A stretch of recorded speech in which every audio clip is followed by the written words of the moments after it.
Hello honeys, welcome back to my channel.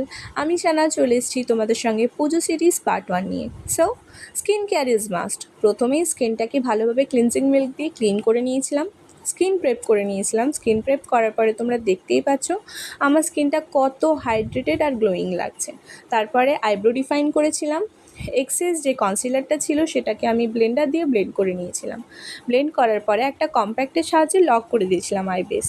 আজকের I মেকআপটা start করেছিলাম একটা পিঙ্ক কালারের আইশ্যাডো দিয়ে, আর শেষও করেছি একটা পিঙ্কিশ টোনের শিমার দিয়ে। তো আমি আজকে মেকআপটা পুরোটাই রেখেছিলাম একটা পিঙ্কিশ নিউডের ওপরে। তারপরে আমার ফেসে যেহেতু কোনো রকম ডার্ক স্পট নেই, তাই আমি কালার কারেক্টিংটা স্কিপ করেছি। তোমাদের যাদের যাদের আছে তারা কিন্তু অবশ্যই কালার কারেক্টিংটা করো।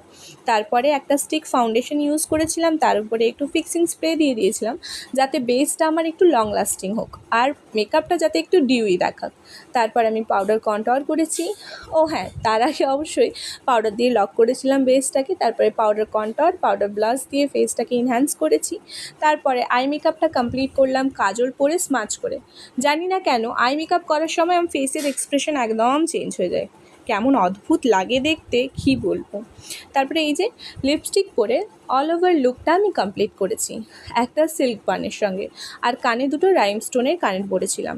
চলো, তোমাদের লুকটা কেমন লাগলো অবশ্যই জানিও।